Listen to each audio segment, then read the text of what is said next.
Po, edhe ky domethënë është një mesazh kërcënues që Trumpi po çon kundër Iranit. Dhe domethënë, se duhet kuptojmë situatën e for Iran, okay, the clock is ticking. Duhet kuptojmë qeverinë, domethënë situatën e boshtit anglo-amerikan. Se këtë po ja jepja edhe si orë mësimi studentëve të mi sot. Po i përmendja studentëve një nga arsyet se britanikët do hynë në luftën e parë botërore kundër Gjermanisë edhe Turqisë apo Perandorisë Osmane. Dhe arsyeja ka të bëjë me linjën hekurudhore Berlin-Bagdad, të cilën Sultan Abdulhamiti do ta nisi me kajserin gjerman. Ku Osmanët së bashku me gjermanët fillojnë ndërtimin e linjës së Orient Expressit, e cila fillonte në Berlin, kalonte nëpër Ballkan, në Shkup, në Kumanov, nëpër Stamboll dhe përfundonte në Bagdad. Tani nga Bagdadi do merrej nafta e Bastrës dhe Kuvajtit, e cila do shpërndahej nëpër Evropë, dhe pak a shumë në këtë kohë Gjermania ishte pak a shumë Kina e kohës. Gjermania ishte makina industriale e Evropës, por e cila kishte nevojë për naftën e Islamit, dhe arsyeja pse britanikët do sponsorizojnë edhe Laurencin e Arabisë atëherë, dhe me Sherif Husseinin e Mekës do të nisin atë që do quhet si revolta arabe. Qëllimi britanikëve ishte që të merrnin naftën e Gjirit Persik dhe atë mos t'ia linin as Turqisë as Gjermanisë. Por çka ka ndodhur nga marsi i vitit 2026? Irani ka kthyer mbrapa rrotën e historisë. Se deri në vitin 1914 Gjiri Persik ishte një liqen turk, por ç'a ndodhi është me fitoren e luftës parë botërore nga britanikët apo nga anglo-franco-amerikanët, Gjiri Persik u kthye në një liqen judeo-amerikan apo judeo-anglo-amerikan. Dhe kjo situatë ka vazhduar për më shumë se sa 108 vite. Në luftën, kur nisi lufta e dytë botërore, Amerikanët që ju trëmbën Reza Shah Pahlavit, babahit të shahut fundit Muhammed Reza, apo gjyshi i këtij princit Reza Pahlavit, nga që ai simpatizonte Hitlerin, bën grushtetin në Iran dhe e rrëzuan Reza Shahun dhe sollën Muhammed Rezën. Pse e rrëzuan Reza Shahun? Nga që Reza Shahu kishte marrëdhënie të mira me Hitlerin, dhe ata nuk donin që Gjermania të kontrollonte naftën e Gjirit Persik. Pra, si lufta e parë, si lufta e dytë botërore, nga anglo-amerikanët ka patur si objektiv kontrollin e naftës. Ama çfarë ka bërë Irani me atë me bllokimin e kanalit të Hormuzit në mars të këtij viti? Irani ka privatizuar sërish naftën e Islamit. Dhe Gjiri Persik, i cili përpara datës 28 shkurt ishte një det që kontrollohej nga judeo-amerikanët, nga marsi deri në këto momente që jemi maj të vitit 2026, ai është kthyer në një liqen iranian. Në qoftë se iranianët nuk duan, judeo-amerikanët nuk marrin dot naftë dhe nuk hyn dot në Gjirin Persik. Dhe kush është Gjermania e momentit? Gjermania është Republika Popullore e Kinës. Shumë analogji interesante. Po, sepse sot fuqia industriale e botës nuk është më Gjermania, as ajo e luftës parë, as e luftës dytë botërore, por fuqia është Kina. Kina është fabrika e botës, por që kjo fabrikë të ekzistojë, ju ka nevojë për naftë. Dhe ashtu sikur në 1903 Gjermania dhe Osmanët nisën ndërtimin e hekurudhës Bagdad-Berlin, Kina me larg famësinë e Xi Jinpingit, nuk është se po dua t'i lavdëroj kinezët, kam kritikat e mia, por me atë që quhet projekti One Road dhe One Belt. E kam hartën regjia. E kam hartën ku është ajo e Kurudha. Te faqja Olsit e mora. Po, edhe po mundi që ta nxjerrë regjia. Domethënë, kinezët kanë ndërtuar linjë hekurudhore nga Teherani, nga Bandar Abbasi, ku është porti i naftës, e deri në Pekin dhe në Shangaj. Pra, kinezët edhe një mbyllje totale që anglo-amerikanët mund t'i bëjnë detrave, se duhet kuptojmë edhe gjë tjetër. Pse Trumpi është shumë i shqetësuar për Iranin, përveç që është në shërbim të Izraelit dhe që është i rekrutuar nga Mossadi izraelit, shqetësimi i amerikanëve është për kontrollin e atyre që quhen the choke points, apo pikat e bllokimit botëror. Po. Britanikët kontrollojnë Gibraltarin, po duan në rast lufte, britanikët mund ta mbyllin ngushticën e Gibraltarit, mund ta mbyllin detin Mesde. Bosforin e kanë zyrtarisht turqit, por sipas marrëveshjes që është bërë, e kam harruar, më duket marrëveshja e Luzanës, kush është, në rast lufte turqit nuk kanë fuqi mbi Bosforin. Ngushticën e Malakës, ku jam unë këtu, në Malajzi, me Singaporin, e kontrollojnë anglo-amerikanët. Biles përpara disa javësh një ministër indonezian deklaroi që tha, duhet bëjmë edhe neve tarifa në ngushticën e Malakës, sepse ngushtica e Malakës për personat që nuk din është këtu mbrapa meje, nuk e dini e shikoni dot. Ja se vendosim, e kemi edhe ne këtu, Olsi. E kemi edhe ne. Ja sa të kaloj. Ajo është ajo nyja detare ku Oqeani Indian dahet nga deti i Kinës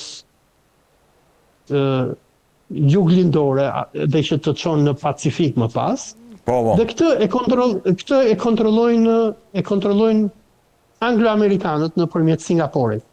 Dhe vende si Malajzia dhe Indonezia që kanë pjesët më të madhe të ngushticës së Malakës, nëse do guxonin që të bënin atë që bën Irani, nesër amerikanët do t'i bombardonin.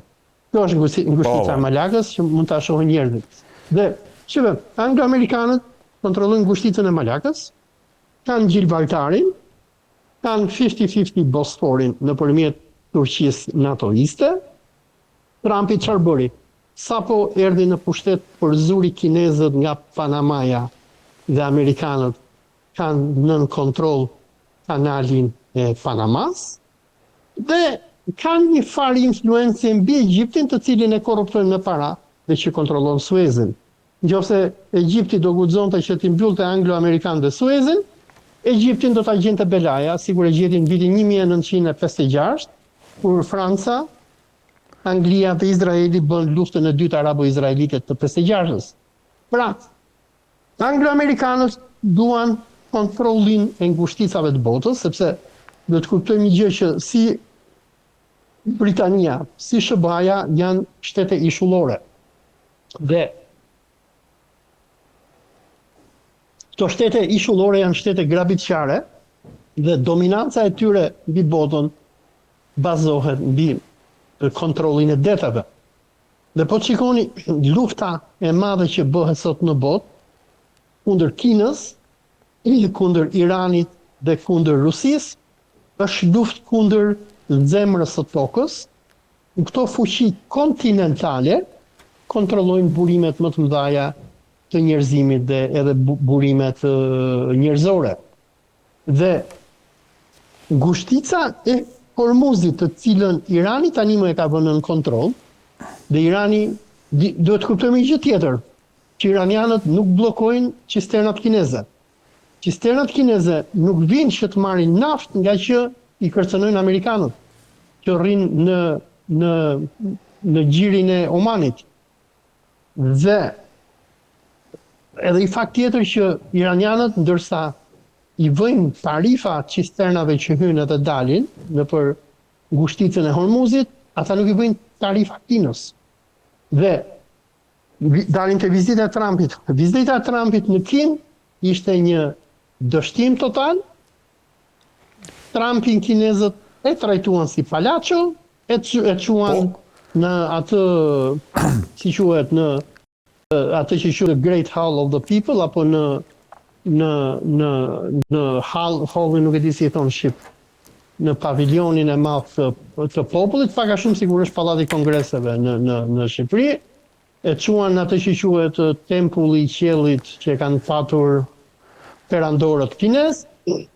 Vetëm një merak kisha, kurthin e Tukididit do doja shumë ma interpretoje ti në mënyrën si e lexon. Pse e përmendi presidenti kinez? Tani, kjo termi i kurthit të Tukididit e ka origjinën në historinë që historiani lash grek Tukididi tregon për luftën tërmjet Peloponezit dhe Athinës. Domethënë, në rastin e Peloponezit të Athinës, ishim, se diçka që është me shumë rëndësi që duhet ta përmendim, që e përmendi edhe Trumpi edhe e pranoi, në momentin që Trumpi është takuar me Xi Jinpingin, Xi Jinpingi i tha një gjë Trumpit, i tha, ju nuk jeni më tha fuqia dominuese e botës, ju jeni në një fuqi në rënje. Dhe nëse ke parë deklaratën e Trumpit, Trumpi tha, tha kështu mu tha Xi Jinpingi, tha, po kështu ishte në kohën e Bidenit, tani ta kanë ndryshuar gjërat. Xi Jinpingi kishte drejt. Dhe tani kurthi i Tukidinit ka të bëjë me luftën e Peloponezit. Se në lufta e Peloponezit ndodhi si pasojë e ngritjes së Athinës me aleatët e saj dhe me frikën që Athina ishte nga Sparta. Përmendja nga ana kineze e kurthit të Tukididit ka të bëjë pak a shumë që Amerikanët, që janë fuqia demokratike, por që janë fuqi në rënje, që shohin Kinën, e cila po ka një ngritje shumë të madhe, po Kina është republikë spartanësh, Kina nuk është demokraci, është diktaturë, sikur Sparta. Ideja është që, sikur tregon Tukididi që Athina e lashtë duke e parë Spartën, se si Sparta po fuqizohej, filloi të përgatitej për luftë dhe më në fund ata shkuan luftë me njëri tjetrin, dhe luftën e fitoi Sparta. Dhe filozofia kineze në këtë rast ishte që i thoshte amerikanëve që ju jeni Athina e kohës, ju keni gjitha aleat, po mos bëni gabimin që bën athiniotët, të cilët shkuan në luftë me Spartën dhe humbën.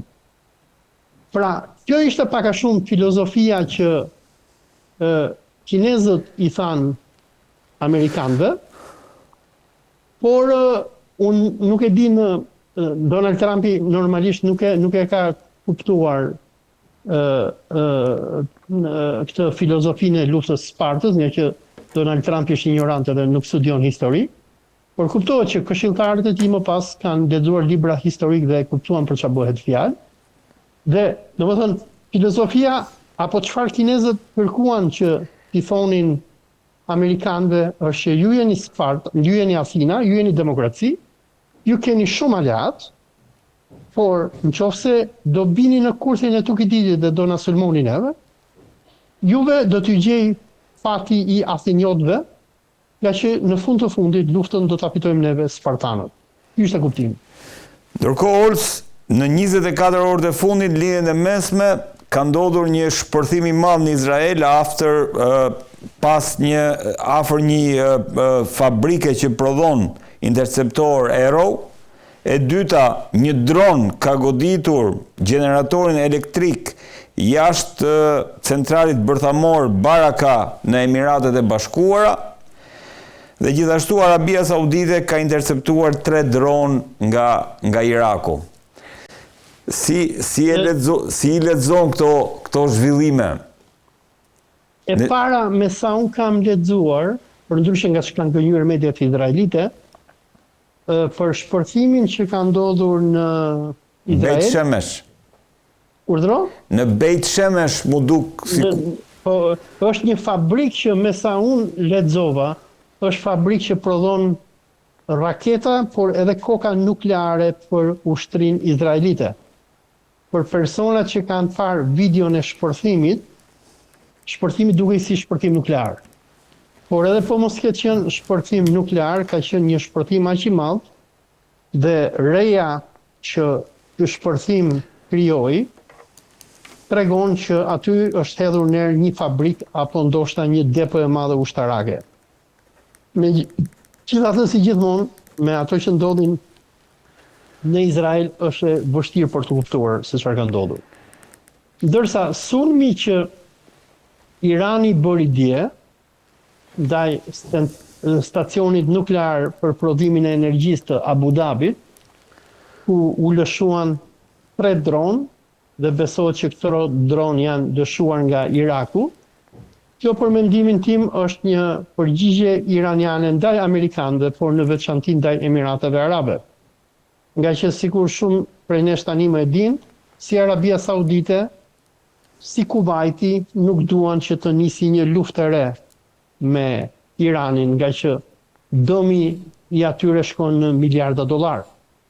Tani më jemi në ditën e 70, ndoshta të 80-ën të luftimeve, domethënë jemi në muajin e 3, dhe vende sikur Bahreini, sikur Kuwaiti kanë shitur 0 naftë, ndërsa Arabia Saudite nëpërmjet porteve që ajo ka në detin e Kuq nuk po arrin dot që të përballojë dot ngarkesën e madhe, nga që po flisja dje me miq që kam në Katar dhe në Dubai, furnizimet me ushqime që i bëhen Katarit edhe Dubait edhe Kuwaitit i bëhen nëpërmjet Arabisë Saudite detit Kuq. Dhe Arabia Saudite nuk e përballon dot një luftë tjetër, se nëse iranianët do të godasin apo do fusin në punë Houthi dhe do mbyllin detin e Kuq, vendet arabe nuk do kenë bukë të hanë.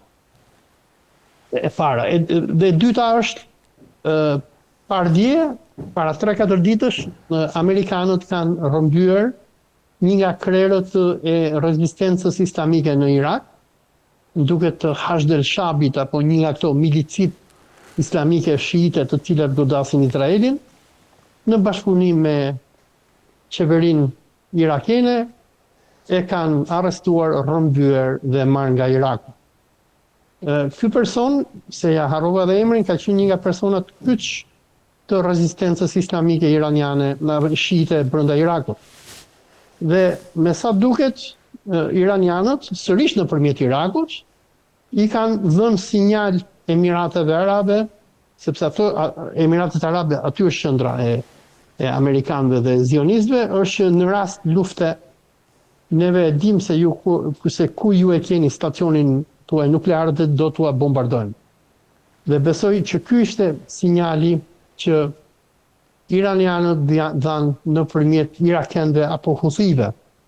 Dhe duhet kuptojmë një gjë, që gjitha vendet e gjirit në këto momente janë shumë të trembura nga fillimi i një lufte të re Iran-SHBA, nga që gjitha vendet e gjirit e kanë që SHBA nuk e ndalon dot Iranin. Vende sikur Arabia Saudite, që është lajmi më bombastik besoj i javës kaluar, sipas Financial Times, Arabia Saudite i ka kërkuar Iranit që të nënshkruajë një pakt jo agresioni. Domethënë që të dyja vendet zotohen që nuk do ta sulmojnë njëri tjetrin, por me sa unë di, pala iraniane nuk është përgjigjur akoma, nga që lufta po vazhdon.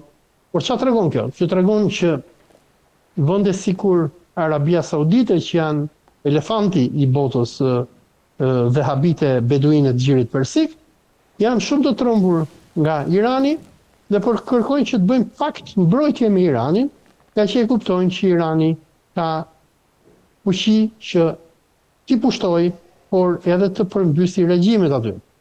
Dhe unë besoj që në qoftë se amerikanët do të rinisin dhe Izraeli do të rinisin sulmet e tyre kundër Iranit, nuk do të jetë çudi sikur ushtria iraniane të pushtoj Kuwaitin, ndoshta edhe qytete bregdetare të Arabisë Saudite dhe ndoshta të shkojnë deri në Emiratet Arabe dhe të përmbysin regjimin e Muhammed bin Zayedit.